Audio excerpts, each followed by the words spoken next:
नमस्कार दोस्तों। आज दुनिया की एक बहुत बड़ी खबर, अब तक आपको पता लग ही गया होगा, आपने बहुत कुछ उसके लिए सुन लिया होगा, बहुत कुछ उसके लिए पढ़ भी लिया होगा कि अल-कायदा का जो इस समय जो कमान संभाल रहा था अल-कायदा की, ओसामा बिन लादेन के मरने के बाद, यानी कि अल-जवाहिरी, अयमन अल-जवाहिरी, इतवार की सुबह काबुल के सुरक्षा वाले और बहुत वीआईपी इलाके में मारा गया। ये खबर कई सारे संदेश भी देती है, जैसा कि अमेरिकी राष्ट्रपति जो बाइडेन ने कहा कि जो भी हमारे देश या हमारे नागरिकों के लिए दुनिया में कहीं भी खतरा उत्पन्न करेगा, हम उसे नहीं छोड़ेंगे।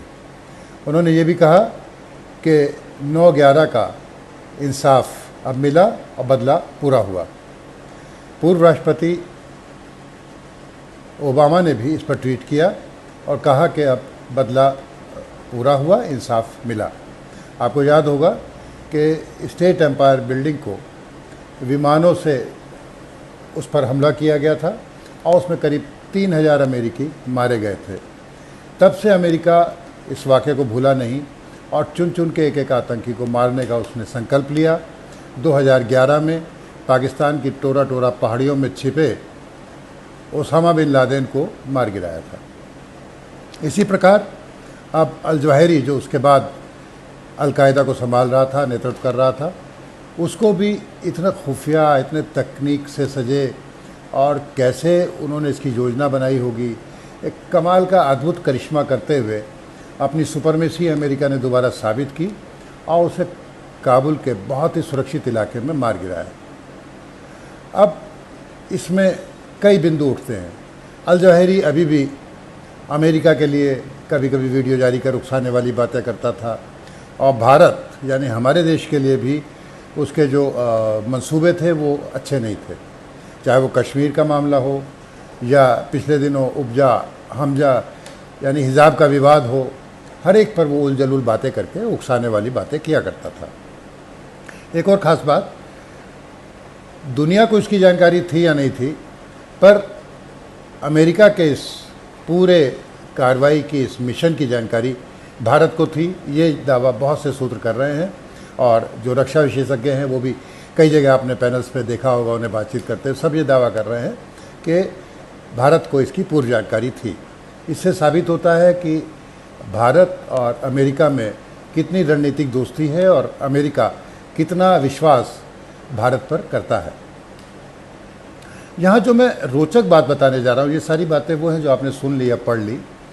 जिस मिसाइल से और जिस तरह से इसे मारा गया, वो किसी करिश्मे से, किसी बहुत रोमांचक जासूसी उपन्यास के किसी अध्याय से कम नहीं। इसको मारने में जिस मिसाइल का इस्तेमाल किया गया उसका नाम है R9X हेलफायर। कुछ लोग इसे निंजा बम भी कहते हैं। इसका एक और नाम भी है फ्लाइंग घिंसू। मज़े की बात यह है कि तालिबान के गृह मंत्री के घर में सुरक्षा घेरे में अल-जवाहिरी रहता था, पर हर एक अपराधी कोई ना कोई चूक करता है। ऐसी चूक अल-जवाहिरी ने भी की। वो नियमित रूप से बालकनी में सुबह के समय आता था, जिसकी जानकारी अपना खुफिया तौर पे अमेरिका ने हासिल की, जो इसके पीछे जब से लगा हुआ था, जब से तोरा तोरा पहाड़ियों से निकला था। और एक योजना बनाई गई। इस योजना को 25 जुलाई को जो बाइडेन ने मंजूरी दी और 31 को काम तमाम हो गया। ये जो R9X मिसाइल है, ये अपने आप में बड़ी रहस्यमयी, बड़ी रोमांचकारी चीज़ है। आप ये देखिए कि वो हमला होता है, उसके घर वालों को पता नहीं चलता, किसी और को खरोश तक नहीं आती, तो क्या कोई विस्फोट वहाँ हुआ या नहीं हुआ। हालांकि वहाँ अगर आप देखेंगे तस्वीरों को तो कुछ कालिक दिखाई देती है, लेकिन जो इसकी ख़ास बात है इस मिसाइल की, इसमें 6 ब्लेड लगे हैं और करीब 47 किलो की ये मिसाइल 9 किलो का वारहेड कैरी कर सकती है। और इस तरह की 2 मिसाइलें छोड़ी गई जो कहीं दूर से किसी ड्रोन से फेंकी गई। माना यह जाता है कि ये मिसाइलें बख्तरबंद गाड़ी और टैंकों के विरुद्ध इस्तेमाल की जाती है। अमेरिका के पास ऐसी कितनी मिसाइलें हैं ये दुनिया में अभी तक किसी को नहीं मालूम। और लेज़र एनर्जी से संचालित होने वाली ये मिसाइल आप समझिए कि किस गति से काम करती है और कितना सटीक निशाना लगाती है, इसका उदाहरण हमें देखने को मिल गया। इसकी जानकारी दुनिया को सबसे पहली बार मार्च 2017 में मिली थी। वो भी एक गजब कारनामा था। एक आतंकी अबू अल खैर मिस्री था जो कार में सवार था और सीरिया में किसी स्थान पर था। उसे भी इसी मिसाइल हमले में मारा गया था। और जिस जवाहिरी की हम बात कर रहे हैं, आप जानते हैं वो कौन था? ये मिस्र के एक बहुत ही अमीर घराने से ताल्लुक़ रखता था, वहाँ पैदा हुआ था। उसके बाद मुस्लिम कट्टरपंथियों के हाथ में चला गया और एक आई सर्जन से आतंकी का चोला इसने ओढ़ लिया।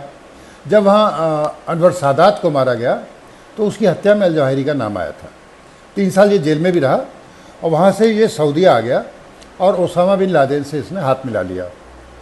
माना जाता है कि अब तक उस हमले से जिससे पूरा अमेरिका, पूरी दुनिया हिल गई थी, यानी कि 9/11 का हमला, उसका जो मास्टरमाइंड था, जो उसी का ये ब्रेन चाइल्ड था, जवाहर अल जवाहिरी का। तो ऐसे ख़तरनाक आतंकी का मारे जाना और जिस तरह से भारत को जानकारी थी, तो ये आज का दिन और ये खबर भारत के लिए बहुत अच्छी है। और निंजा मिसाइल की और जितनी जानकारी मिलेंगी R9X की, हम और आप साझा करेंगे। तब तक के लिए धन्यवाद, नमस्कार।